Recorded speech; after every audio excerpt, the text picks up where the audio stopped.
Republicans vowing to make Dr. Fauci's life very difficult as the nation's top infectious disease expert hangs up his lab coat. Fauci will be stepping down as President Biden's chief medical advisor in December, ending nearly a half-century in government. Dr. Fauci has been a lightning rod of criticism over his handling of the pandemic and push to lock down the country. One op-ed says Fauci should simply just fade away. The New York Post editorial board bidding good riddance to dangerous Dr. Fauci, calling his COVID guidance disastrous.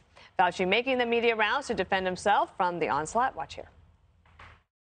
With COVID, I mean, the things that we thought we knew in the beginning turned out as the months went by to not be the case. That was interpreted by many as flip-flopping or not really knowing what's going on, when it really was the evolution of the science. There is a weird, obsessive, violent, sort of ongoing demonization of you by the right that is hinged on COVID. What we're dealing with now is just a distortion of reality, making it look like trying to save lives is encroaching on people's freedom.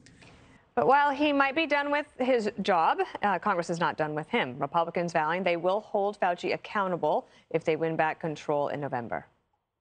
Dr. Fauci, retirement or not, is going to be spending a lot of time in front of a congressional committee and committees if Republicans take back control. He hasn't ever testified in front of the House since COVID started. So there are so many questions that members have. We've already told Dr. Fauci to preserve all of his documents. I hope if Republicans take control that they will get to the bottom of everything from the origins of COVID to all the manifest failures of the public health establishment, particularly Dr. Anthony Fauci. All right, Tyrus, so he's going to say goodbye in December. What do you think? He ain't going nowhere. I mean, he's not even going to wear a mask on The Masked Dancer. Like, this dude's going to be everywhere. He's going to be working on throwing pitches, doing every possible TV show. He's going to give Dr. Drew Pinsky a run for his money. He's going to do his tours and stuff. The only thing I just, at this point, we need to focus on getting this country back on track. If the Republicans get the House, start fixing things that matter, chasing Fauci, because you can't argue with science. It's like arguing with somebody's religion. Apparently, it changes all the time. So that's going to be his defense. Well, we didn't know this, but now we know that, and we would have done this. You know, it would be like that country song, if I knew now what I didn't know then. Yeah. So, and it's going to be a lot of stuff, and it's going to get away. It's going to be a huge distraction. He's gone. He was smart. He left because he knew the firing was coming. So, you know, he keeps his pension, and we're going to have to deal with him on TV shows. But we need to get back to business and shoring up to where the next time something like this happens, we have people in place that don't make those kind of mistakes. He did a lot of media, a lot. That's what I'm and saying, they accepted almost every invitation. Here is just a montage of some of the media reacting to Dr. Fauci's decision. Always pushing for science first in President Trump's White House, Fauci at times exasperated, his face in hand. The doctor who guided the U.S. through the coronavirus pandemic and saved countless lives. There has never been anyone else like him, and there never will be again. He was sort of the face of the messaging as he was pushing strategically and diplomatically against a president who often was pushing in the wrong direction. I don't think it's an exaggeration to say that there are millions of human beings alive today who would not be alive if not for the work that Dr. Fauci did, coordinated, and led. Wonder if they would say the same about President Trump and Operation Warp Speed, but maybe not. Why aren't the journalists treating this guy like a dangerous quack? We have all the evidence that the lockdowns destroyed small businesses, a generation of children, didn't save lives. I mean, he was letting people cross the border in droves, unvaxxed, but he was like, no, don't fly in from Canada. I mean, what is this guy doing? He has destroyed this country. You don't do that and then get to ride off into the sunset. Only defense secretaries can do that.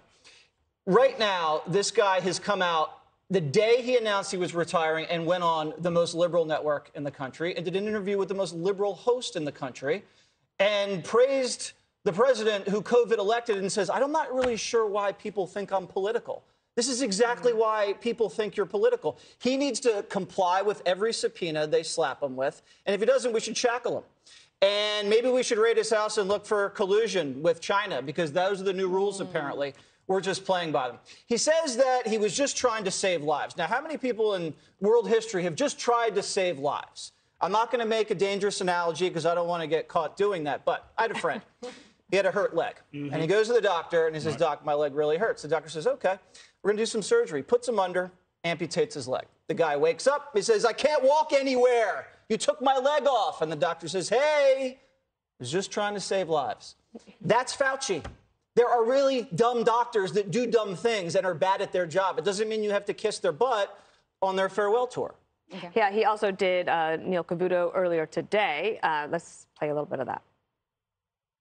I didn't shut down anything. There was a lot of consideration among the White House task force, and the record will show, Neil, that we didn't recommend shutting everything down. We wanted to cause a pause.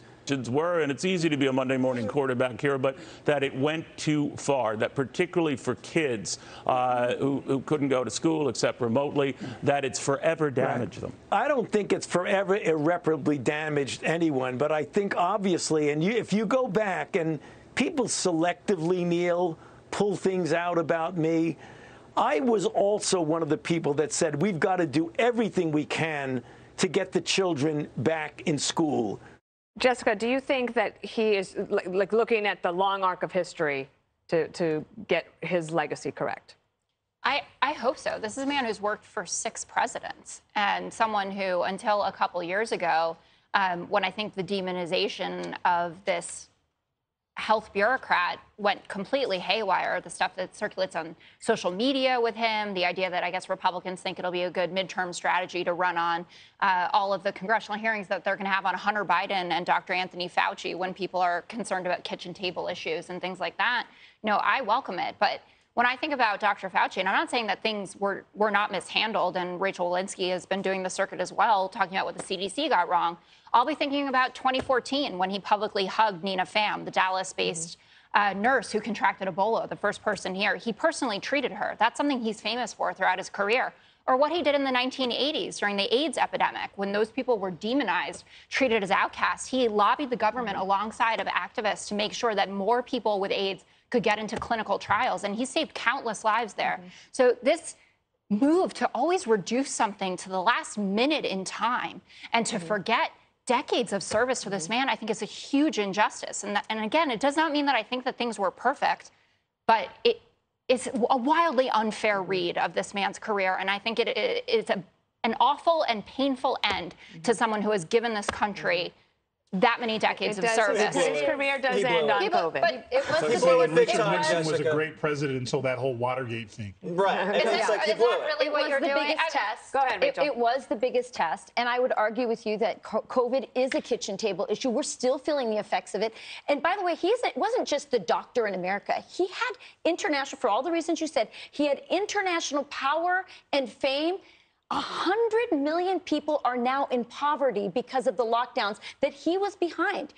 People, and again, look at how the people that he hurt. It's not just children. How many old people died of loneliness? How many people didn't get to go to their grandma's funeral or hold her hand or their mother or father? His big mistake was he didn't follow the science of natural immunity. And if he had recognized natural immunity, which was scientific and established at the very beginning, we would be in a different place today. But being Anthony Fauci means never having to say you're sorry, because the media is fueling this godlike complex that he has, this lack of humility that you just saw right there. The guy thinks he's God.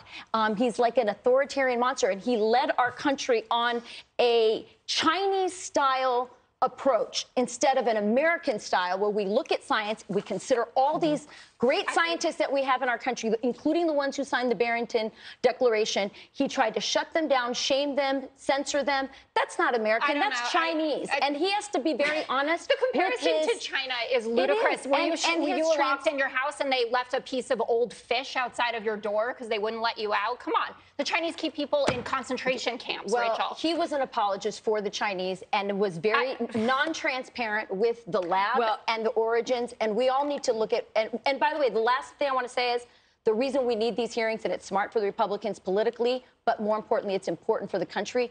We don't want to repeat this, and we need to put him in these hearings to get to the bottom of that. And then the CDC coming out with its final report soon. As you mentioned, Rochelle Walensky is doing that, so we'll be able to nitpick that as well. Coming up, California Governor Gavin Newsom cracking down on a radical drug policy in his state. But is this moderate move part of his plan for higher office?